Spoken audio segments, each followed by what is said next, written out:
Buenas noches, doctor. Buenas noches, doctor. Buenas noches, doctor. Bueno,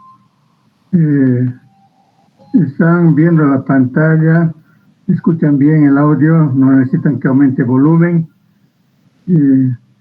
¿Cómo está, doctora Juana?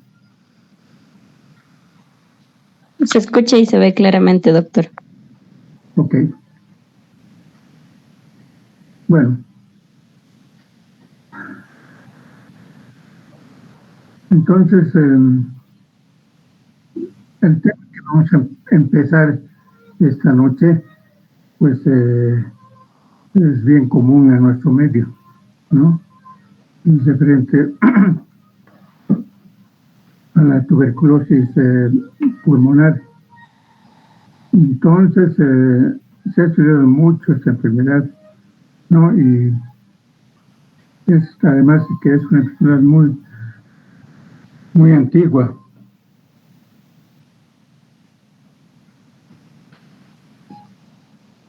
Entonces, pues, cada vez, entonces, con las investigaciones que se hacen, se van aclarando muchas cosas, ¿no? Sobre todo en cuanto a su evolución, su diagnóstico es interesante, ¿no? Cada vez se aplican métodos más modernos para diagnosticarlas rápido y hacer el tratamiento efectivo. ¿Ok? Entonces, un aspecto importante es tener una idea, digamos, exacta, ¿no?, acerca de la epidemiología de la tuberculosis. Entonces, para su valoración y control efectivo de la enfermedad. Entonces, con relación a eso, hay esa tablita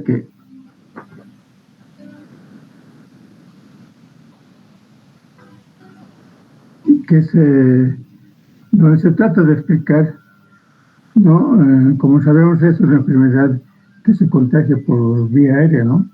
Este es un paciente que está tosiendo y pues está eliminando gotitas de flujo que inhala el paciente siguiente, ¿no? Y de acuerdo a la epidemiología, un paciente activo de tuberculosis, este es el bacilo, ¿no? Puede contagiar a unas 20 personas, ¿no? De las cuales 2 se enferman, ¿no? Entonces, una pues se puede controlar, ¿no? Y la otra se convierte en un paciente que tiene una caverna y puede convertirse en este primer paciente bacilífero que va así continuar la cadena de infección de esta enfermedad. ¿Ok?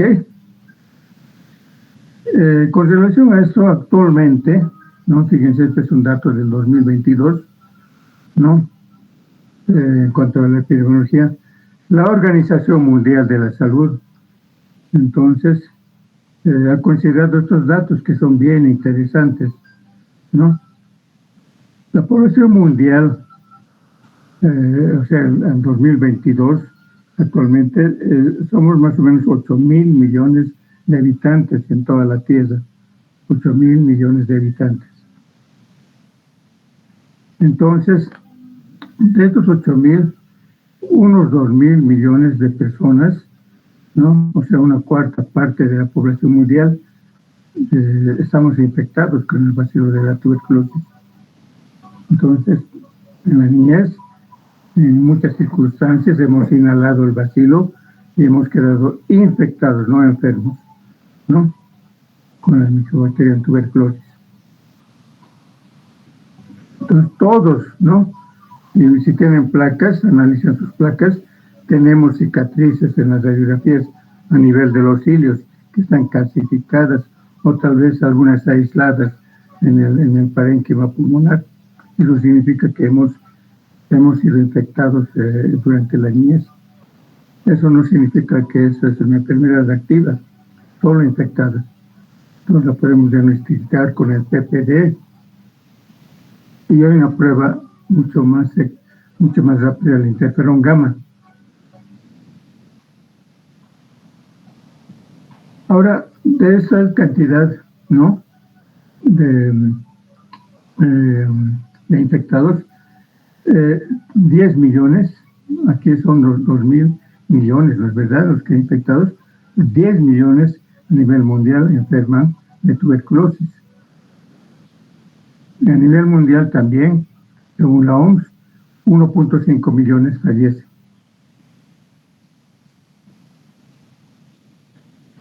Bueno, aquí abajo vamos a hablar de otro término que es interesante, ¿no? Se refiere a la incidencia, y por eso lo hemos visto. Ay, Dios mío.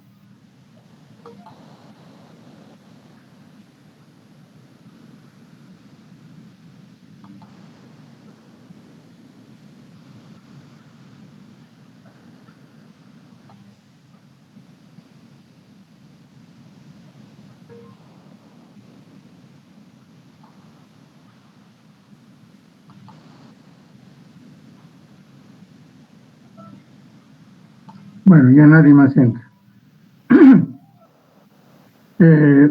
Este término de incidencia es interesante, a diferencia de este otro término que es de infección. Aquí, pues, estamos infectados, pero no estamos enfermos. Entonces, eso también se llama tuberculosis latente, ¿no? O pacientes infectados con el bacilo. La incidencia se refiere a los pacientes, ¿no?, que están enfermos, ¿no? Y enfermedad significa que en la baciloscopía se ha demostrado positividad, ¿no? Entonces, la clínica más la baciloscopía positiva significa enfermedad. Entonces, la incidencia se refiere a ese término a pacientes que son activos, no positivos de tuberculosis.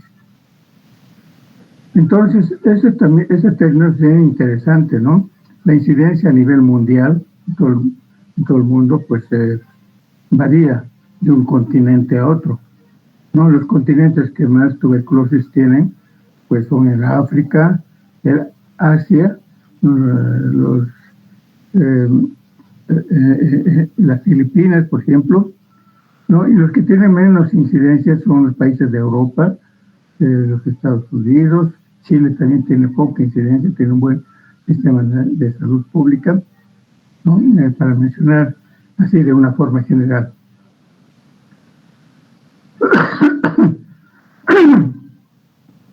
Entonces,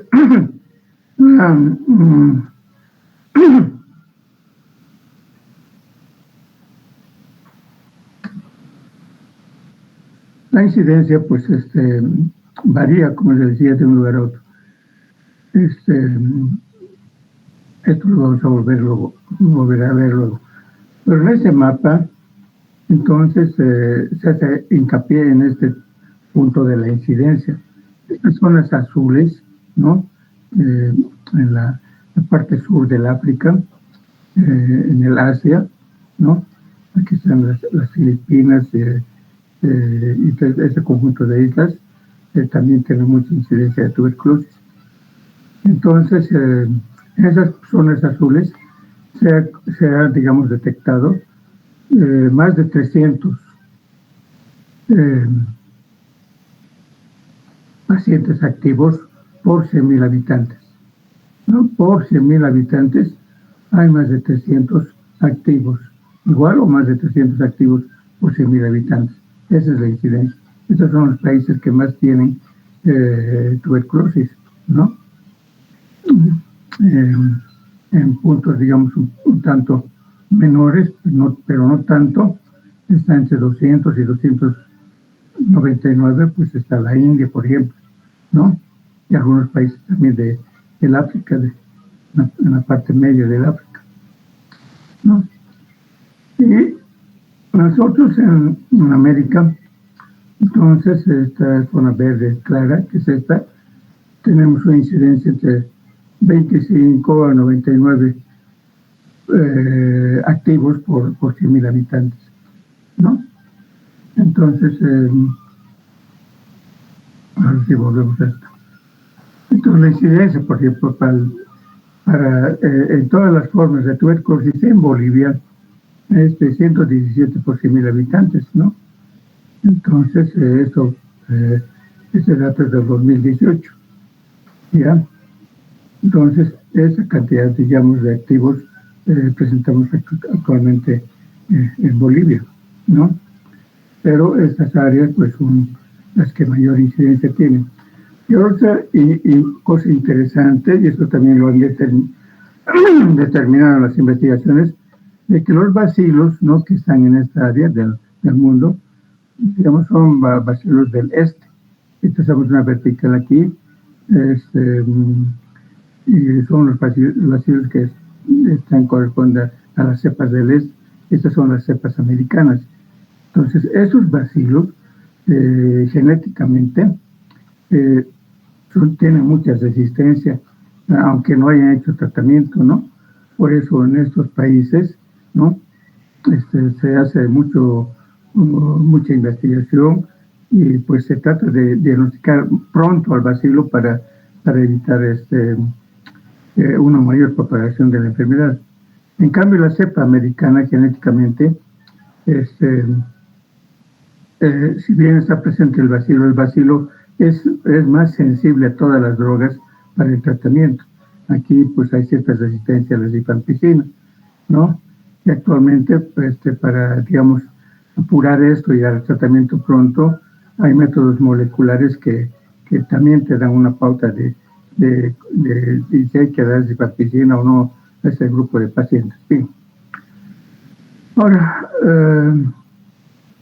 como ven, la mayor parte de tuberculosis en el mundo ocurre pues en los países en vías de desarrollo, ¿no? En muchas regiones se considera que es una enfermedad de la pobreza, es una enfermedad asociada, gente sin trabajo, no se nutre bien, ¿no? Esos son factores que condicionan la presencia del contagio, ¿no?, de la tuberculosis.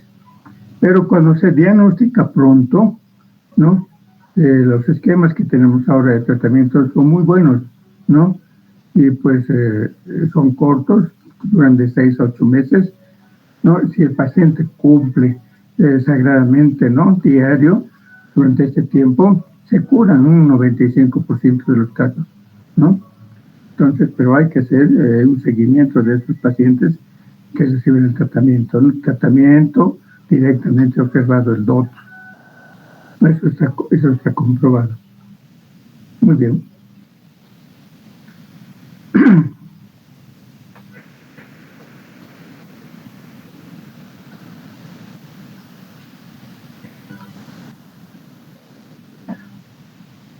Bueno, una cosa interesante también en cuanto a esta enfermedad, entonces, que hemos dicho que se transmite por vía aérea, está causada por el Mycobacterium tuberculosis, ¿no? Pero les informo que el Mycobacterium tuberculosis, que tiene entonces la cualidad de teñirse con cianisen, es un bacilo ácido alcohol resistente, ¿no? En bacteriología, pues hay que usar colorantes que tienen al bacilo de tono rosado, y también se utiliza sustancias ácidas diluidas, ¿no?, para quitar el exceso del colorante, y de manera que el bacilo solamente se impregne, ¿no?, con esa coloración rosada. Entonces, se ha estudiado también que muchos bacilos, no solo el bacilo humano o el africano o el bovis, tienen esa cualidad, se tiñen. Entonces, por eso que se ha visto que los bacilos que atacan al humano han venido a constituir el famoso complejo, una familia, ¿no?, de Mycobacterium tuberculosis, ¿no?, donde se incluyen principalmente el Mycobacterium tuberculosis, el bovis el africano y el microti. Entonces, estos afectan al humano. Entonces, como dice aquí el texto, hay 95 especies de bacilos que pueden teñirse con la tinción de Nielsen. Ese estante, o sea, el 90% de estos bacilos, pues se los viene a llamar atípicos. No tienen mucha repercusión en la salud del humano. Pero estas que están mencionadas aquí abajo, es así, ¿no? Es lo que constituyen el complejo tuberculoso y que están integradas por este tipo de bacilos. ¿Ok? Entonces los otros bacilos se llaman bacilos atípicos. Ok.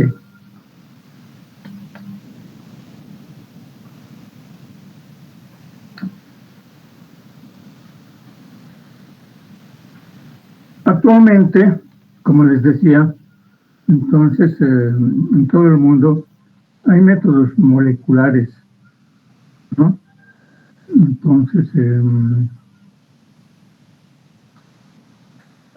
donde se puede, digamos,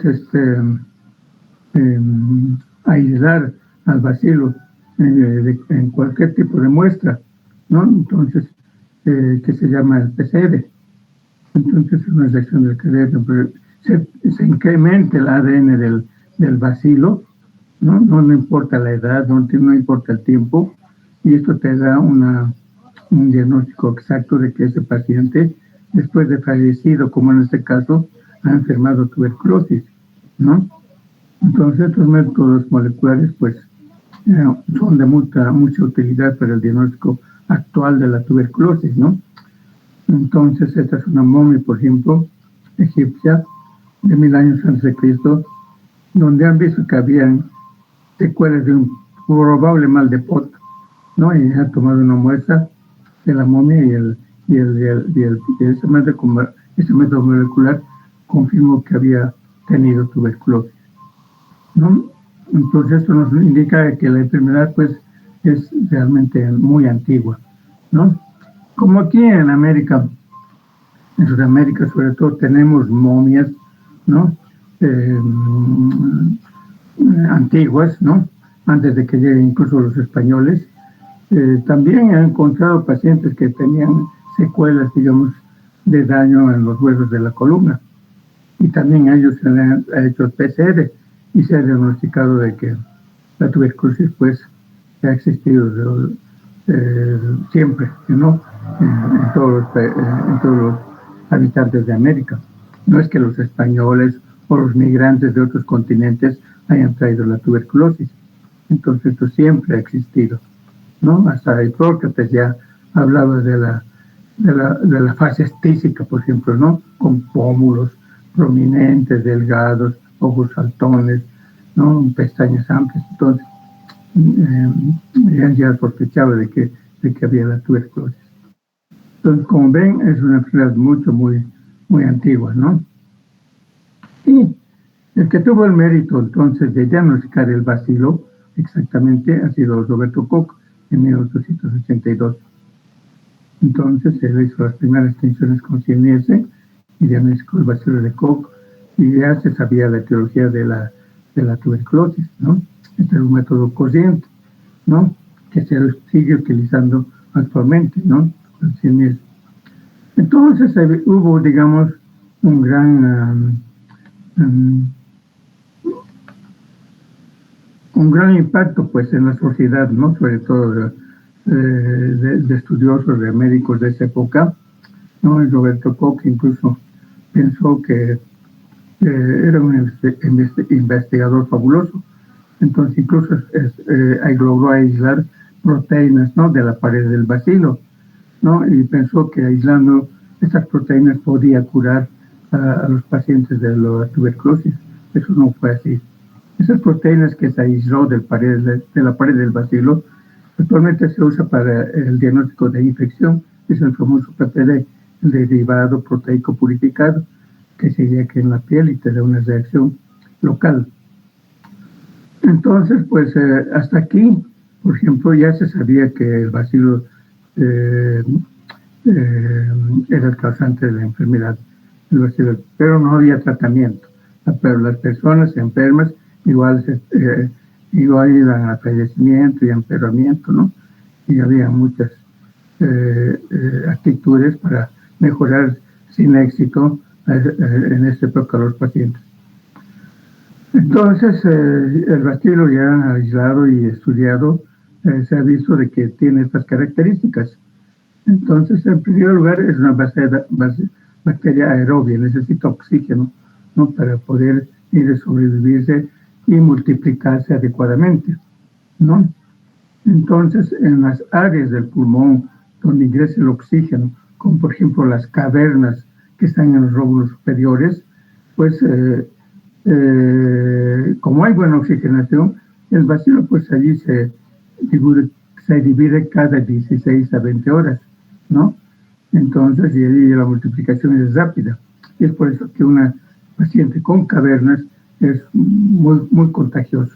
Al toser elimina las gotitas de flúgero con bacilos que son inhaladas por las personas que están a su alrededor, ¿no? Y ese es un ejemplo de tinción Nielsen, ¿no? Donde se utilizan básicamente dos colorantes, la fucina, ¿no? Que tiene estos bastones de esta coloración rosada, así, ¿no? Y el contraste que es el azul de metileno, ¿no? Entonces, esto pues hizo Koch, ¿no? Y de esa manera aisló al bacilo de esta enfermedad, ¿no? Bien, este es otro ejemplo de una tinción de Nielsen, ¿no? Donde el bacilo, como ven, con estos bastones alargados que se presentan en los campos microscópicos. Entonces, esto de la tinción de Nielsen es un método sencillo, no fácil de hacer. Si tú estás entrenado y aprendes, lo puedes hacer en unos 10, 15 minutos, ¿no? Entonces, solo que hay que tener, digamos, la voluntad de buscar 100 campos microscópicos. Entonces, con una primera visión, puedes ver un campo microscópico, digamos, en esta área. Luego, la siguiente, 2, 3, 4, 5, 10 campos microscópicos, bajas aquí y otra vez aquí. Y otros 10 campos, y así 100 campos, y después, de acuerdo a los números de bacilos que encuentres en esos 100 campos, pues vas a decir baciloscopía, una cruz, 2 cruces o 3 cruces. ¿Ok? Bien. Bueno, ya concluyendo, digamos, las investigaciones que se tienen actualmente, la tuberculosis pues se la clasifica en dos grupos grandes, ¿no? Una es la tuberculosis primaria, ¿no? Que ocurre en los niños, ¿no? Es una tuberculosis de niños, ¿no? Y la otra se desarrolla en personas mayores, ¿no? Incluso en las cicatrices que han dejado los niños, o que tenemos todos, ¿no? Y por qué circunstancia van nuestras defensas, y a partir de esas cicatrices puede reactivarse la enfermedad. Entonces es la tuberculosis postprimaria. Como produce cadenas, también se le ha llamado cavitaria o de reinfección o del adulto, si quiere. Entonces, en esta oportunidad vamos a dar algunos detalles de la tuberculosis primaria, ¿no? Que es lo que nos interesa. Tuberculosis de la postprimaria la vamos a ver el día de mañana. Bien.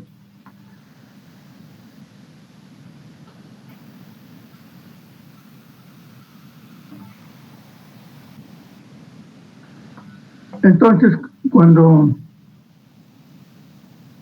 un niño, ¿no? Inhala el bacilo de la tuberculosis, entonces por la vía respiratoria, vía de conducción, las gotitas de flúgero ingresan a través de la tráquea y de preferencia se van al pulmón derecho, porque sabemos que el bronquio derecho es más grueso que el bronquio izquierdo, ¿no? Y se localiza más o menos a la parte media del pulmón, ahí, en el parénquima, a nivel alveolar. Ahí se produce una reacción de inflamación, ¿no? Producida por la lucha entre macrófagos, los linfocitos, en fin, y se daña ligeramente, digamos, el parénquima pulmonar.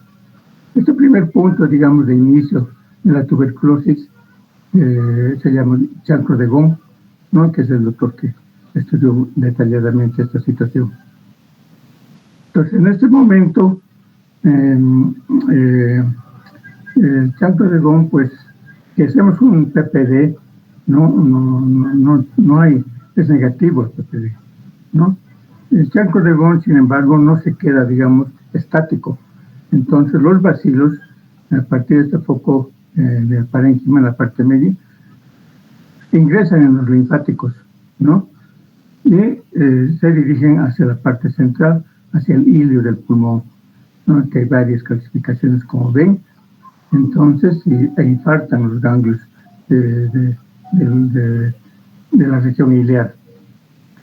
Entonces, a este conjunto, a esta triada de chancro de Gom, linfangitis y compromiso ganglionar, se ha venido a llamar complejo primario, ¿no? Ahí está el clásico chancro de Gom. Entonces, eso es lo que ocurre en el niño, ¿no? Y en nosotros también ha ocurrido esto. Entonces, de 100 niños que se infectan de este modo, pues muchos de los niños pues los alimentan bien, tienen buenas defensas. Pues, generalmente el foco parenquimatoso se borra, la linfagitis se borra, y lo que queda de recuerdo son estos ganglios agrandados que con el tiempo se calcifican. Miren, esta imagen aquí brillante, blanquecina, es un ganglio calcificado. ¿Ok? Aquí hay otro más grande, miren, ¿no? Para traqueal derecho, que también está calcificado, ¿no? Y esas son secuelas. Entonces, el viaje del bacilo de este punto, que es el chancro de Gom, hacia el ganglio, más o menos dura de 8 a 12 semanas. 8 a 12 semanas. Entonces, cuando ha llegado al ganglio, aquí también se produce una reacción de inflamación, donde intervienen principalmente los linfocitos, y aquí se genera, pues, el interferón gamma, ¿no? Que circula en la sangre toda la vida, el interferón gamma. Eso quiere decir que has tenido contacto con el bacilo, ¿no? Y eso, pues, a través del interferón gamma, en muestras de sangre, pues, si es positivo, pues te da el diagnóstico de infección. La otra forma de ver que el paciente se ha infectado de niño es hacer el PPD, ¿no? Utilizando el PPD, o sea, el derivado proteico purificado de las paredes del bacilo. Entonces hay esas dos formas que te diagnostican de infección, no enfermedad, infección. ¿Ok? Entonces,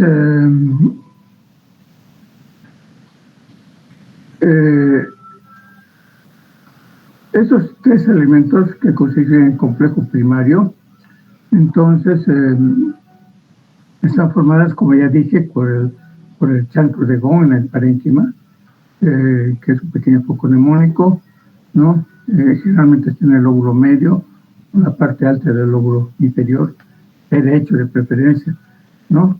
Luego la linfangitis, ¿no? Y el nódulo linfático ipsilateral, o sea, del mismo lado. Entonces, estos fenómenos de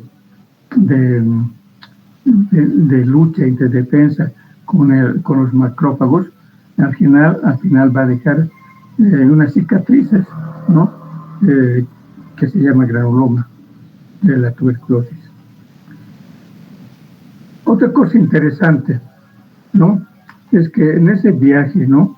Del bacilo hacia el ganglio, de 8 a 12 semanas, aquí puede, digamos, ingresar a una vena, a una arteria, a una rama arterial, y puede diseminarse en el parénquima pulmonar del mismo lado o del otro lado, ¿no? Si la diseminación, entonces, a través de estos vasos se produce, esa es una diseminación miliar escasa, ¿no?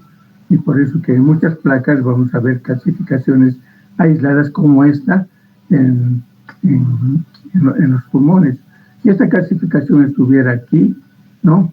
Es bien importante considerarla porque ese es el famoso nódulo de Simmons, ¿no? El doctor que describió esto vio a partir de ese nódulo de Simmons, esta calcificación que está en el vértice pulmonar, puede desencadenar cuando bajan las defensas la tuberculosis cavitaria del adulto, ¿no? Esa es la situación. Bien.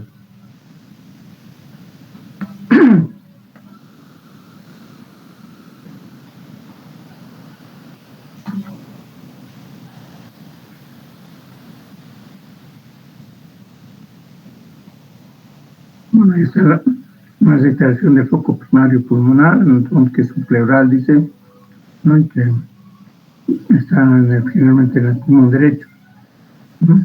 En la parte media, el nódulo linfático y la linfagitis, ¿no?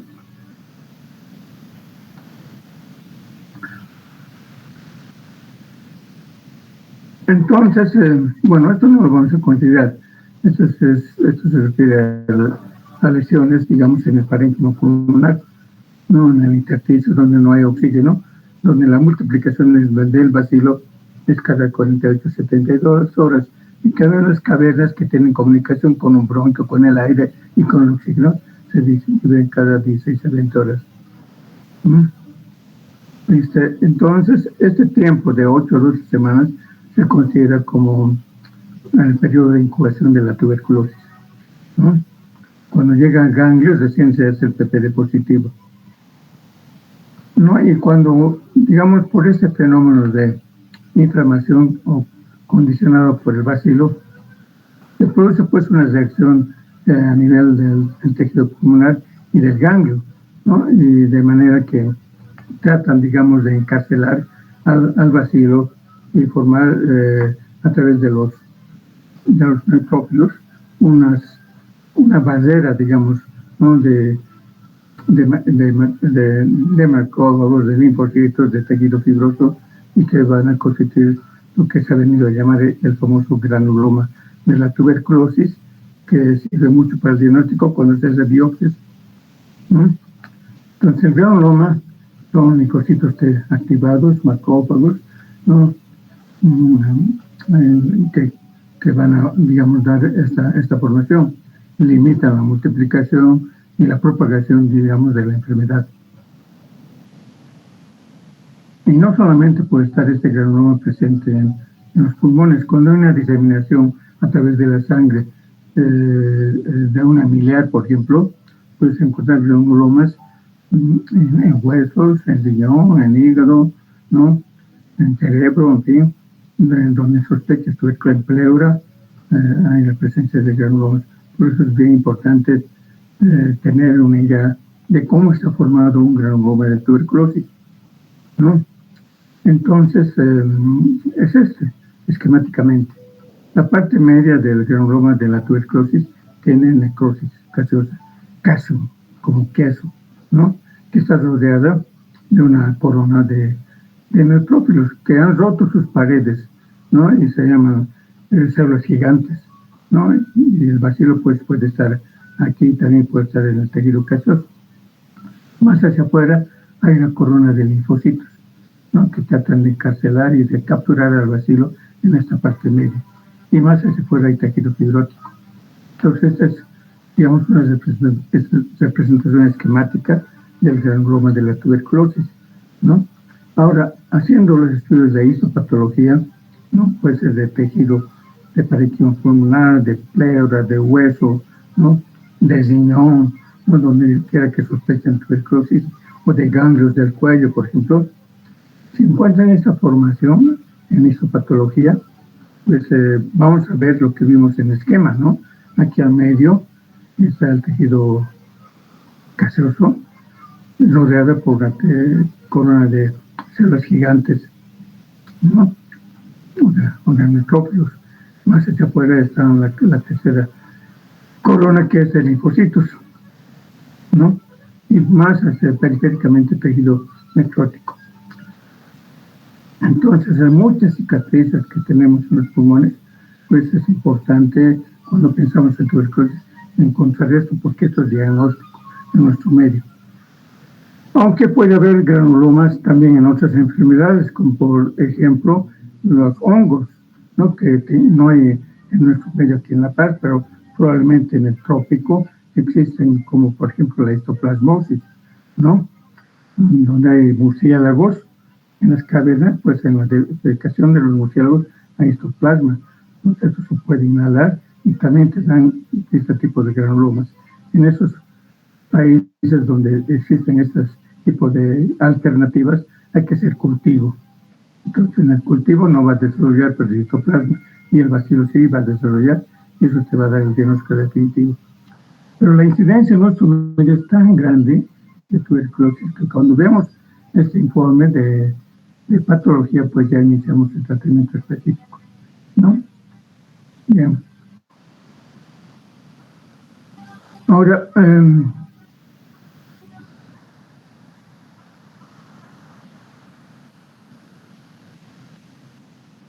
muchos de estos granulomas, sobre todo los que están en el caso del complejo primario localizados en los ganglios, estos se divierten y con el tiempo pues nos van a mostrar imágenes en la radiografía brillantes, blanquecinas, ¿no? Que representan un recuerdo, ¿no? Del ingreso del bacilo, ¿no? Entonces, y en cierto modo esa cicatriz nos crea un cierto grado de inmunidad, que solo hay bacilos durmiendo, ¿no? Que cuando baja mucho la inmunidad como por ejemplo en el VIH, pues se reactiva la enfermedad, ¿no?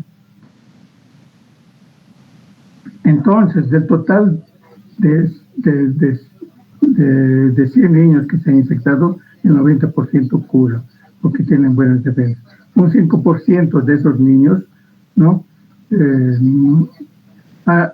complica su complejo primario y hacen una tuberculosis primaria. Ahorita vamos a ver esto. ¿Por qué? Esos niños así desnutridos, ¿no? Y en malas condiciones, también pueden hacer diseminaciones en el mismo pulmón y también el bacilo salir fuera, ¿no? De la caja torácica y hacer una diseminación de tuberculosis generalizada. La peor forma es que hagan una meningitis tuberculosa. Entonces, eso ocurre a través de los linfáticos, ¿no? Que ingresan, pues, los vacilos ingresan en los vasos, ¿no? Ya sea de la pulmonar o de las venas o de la arteria pulmonar y condicionan esa complicación. Bien. Ahora, cuando hay solamente el complejo primario, los niños se sienten con algo de malestar, aparentemente semeja una gripe, se perdea fiebre, ¿no? ¿Qué pasa, no? Porque si estén bien nutridos, tienen buena inmunidad y detienen entonces el bacilo y no hay mayores complicaciones, ¿no? Entonces, y si hay mucha sospecha, ¿no? Digamos, de ganglios clasificados, puedes hacerle PPD, seguramente te va a dar positivo, pero eso no significa que esté enfermo. Esa es una cosa interesante. El PPD solo te da el diagnóstico de infección. En cambio, ya si el paciente expectora o se hace un lavado gástrico en el niño, el bacilo puedes encontrarlo. Y en ese caso hablamos de enfermedad. Eso ya entra el grupo de incidencia, ¿no? De la tuberculosis. Entonces, los niños, ¿no? Que hacen, o los jóvenes, ¿no? Que hacen tuberculosis, entonces, generalmente, pues, pueden tener estas dos formas, digamos, de progresión del complejo primario. Uno es que el foco parenquimatoso, o sea, el chancro de Gauss, aumenta en cuanto al tamaño de la imagen, ¿no? Y hasta pueden cavitarse estas imágenes a la parte media del pulmón. Esa es una tuberculosis primaria, ¿no? La otra situación es que los ganglios, ¿no? Que están, digamos, infectados también se agrandan, se hipertrofian, ¿no? Y pues hacen presión sobre la pared bronquial y la pueden perforar y el bacilo ingresa a la vía respiratoria y te hace una diseminación a través de los bronquios. Entonces, eso también es tuberculosis primaria. En los niños es bien frecuente que estos ganglios también al comprimir el bronquio, sobre todo del lóbulo medio en el lado derecho del pulmón, en que te colapsen al pulmón, te hagan unas atelectasias en el lóbulo medio del pulmón. Entonces, esos son datos que te hacen pensar, ¿no?, que el niño se está complicando con una tuberculosis en la niñez, ¿no? Algunos focos parenquimatosos, ¿no?, están un poquito más periféricos y te pueden también inflamar la pleura y te pueden dar desmanes pleurales. Bueno, cuando el complejo, digamos, parenquimatoso, ¿no?, se agranda, ¿no?, y lesiona el parenquima pulmonar, se forma calcio, se forma exudado que se libera por los bronquios inmediatos, ¿no? Y pues se destruye el pulmón y se ven cavidades en la parte media del pulmón derecho. Eso se venido a llamar tuberculosis megaria progresiva, ¿no?, con cavitación. Ok. La diseminación hematógena, ¿no?, en estos niños malnutridos, ¿no?, en muy malas condiciones de inmunidad, pueden tener una diseminación pequeña, ¿no?, que solamente, digamos, deja como secuelas nódulos, micronodulaciones aisladas en el mismo pulmón o en los dos pulmones, pero también pueden tener formas hematógenas masivas que salen de la caja torácica y se van a localizar, pues, en otros sistemas, ¿no? Principalmente el riñón, los huesos, ¿no?, el famoso mal de Pot, los conductos deferentes, ¿no?, que ya cuando son mayores, pues, crea problemas de esterilidad, ¿no?, las trompas de falopio, ¿no? Entonces, esas formas, pues, y la peor forma, digamos, de esa diseminación masiva, ¿no?, del bacilo es la tuberculosis, la meningitis tuberculosa. En cuanto a imágenes, ¿no?, de la tuberculosis primaria, lo más llamativo es que se comprometan los ganglios. Por eso se dice, ¿no?, que la tuberculosis, la primera, digamos, complicación en cuanto a infección de la parte del pulmón es que se produce a nivel ganglionar. Entonces, un 95% de niños que han hecho complejo primario tienen siempre ganglios calcificados, sobre todo en este medio, ¿no? Entonces, pues esos son áreas potenciales que cuando baja la inmunidad, ya siendo uno adulto, pueden desarrollar la tuberculosis del adulto, ¿no? Bueno, en cuanto a la consideración, esto se refiere más al componente parenquimatoso o ciancorregón del complejo primario. Y son periféricos, estas situaciones, si son periféricas, pueden condicionarte también desarme pleural y te dan, pues, signos en la imagen de estos pacientes. Este es un ejemplo de una tuberculosis primaria, ¿no?, en el lóbulo medio, ¿no?, que está en el pulmón derecho, está por debajo de la cisura menor. Fíjense, toda esta imagen, en cierto modo heterogénea, ¿no?, porque manchas oscuras aquí están justo en el lóbulo medio, ¿no?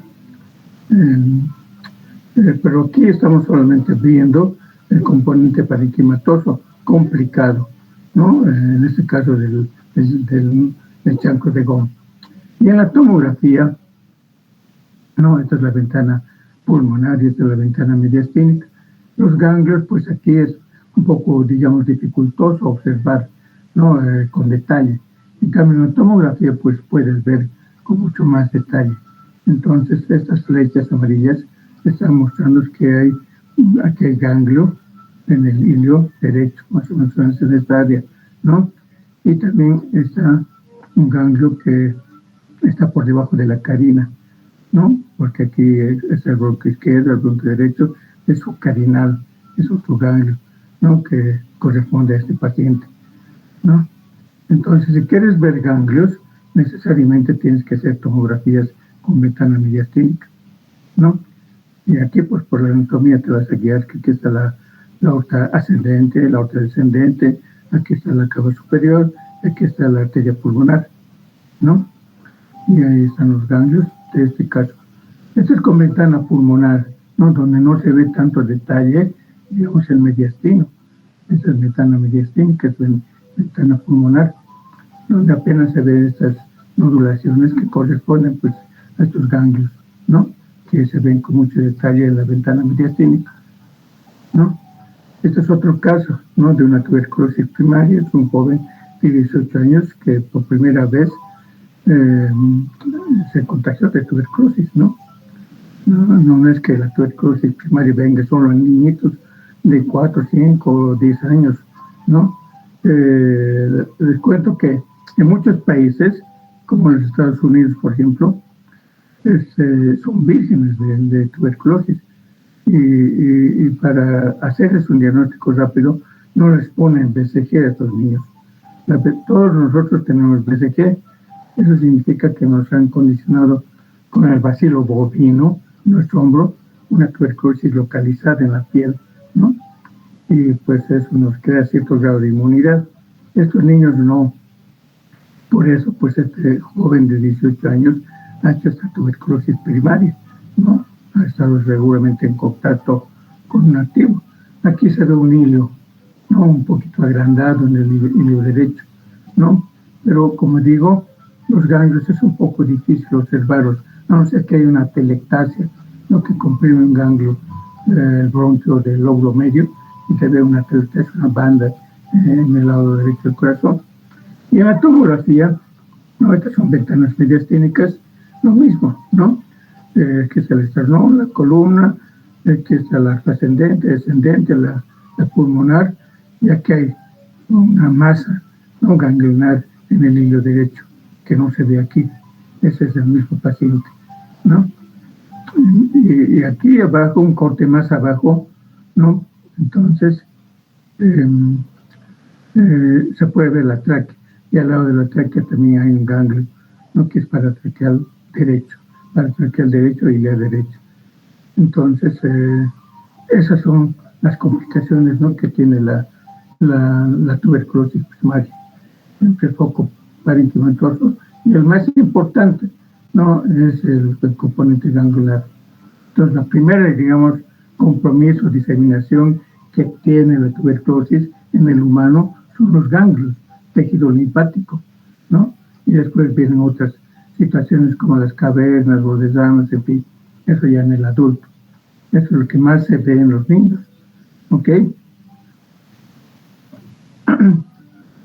Bueno, cuando hay complejos primarios, ¿no? Después de las 12 semanas, ¿no? Y hay secuelas en el parénquima pulmonar, pues el PPD te puede ayudar mucho, ¿no? Entonces, como hemos dicho, el PPD es una proteína purificada de la pared del bacilo, ¿no? Que se llama también tuberculina, y lo inyectas debajo de la piel en el antebrazo y ves en unos 48 horas la reacción que se produce a ese nivel, ¿no?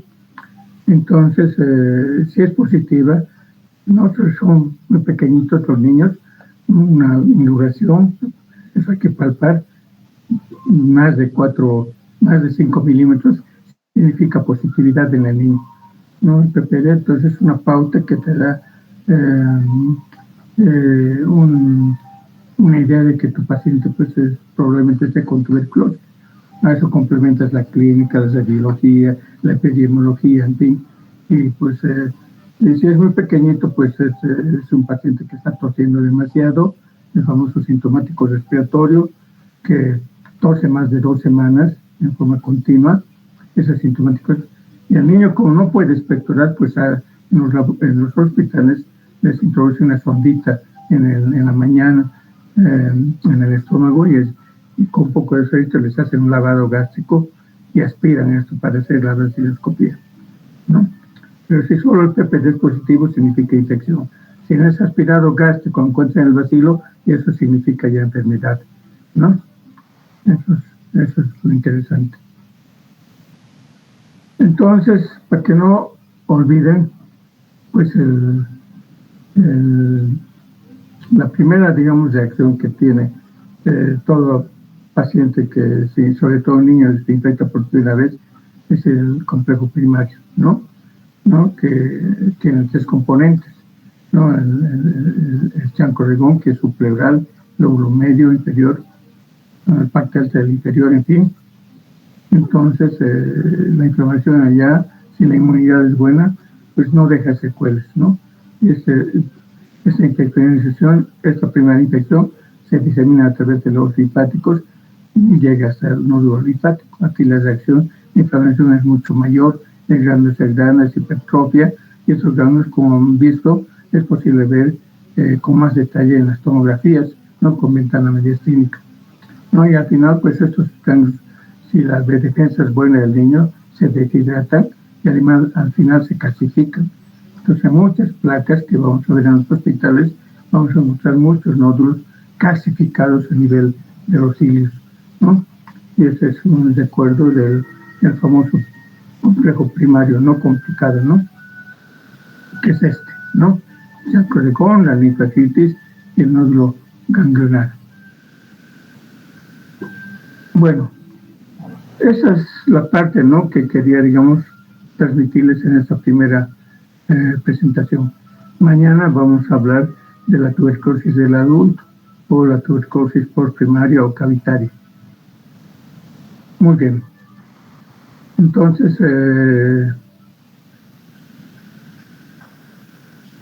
están todos. ¿Quiénes son los que han faltado, doctorita Ana?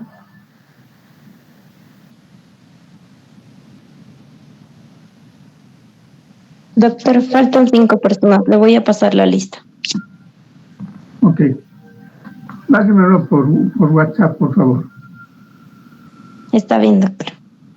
Listo. Entonces,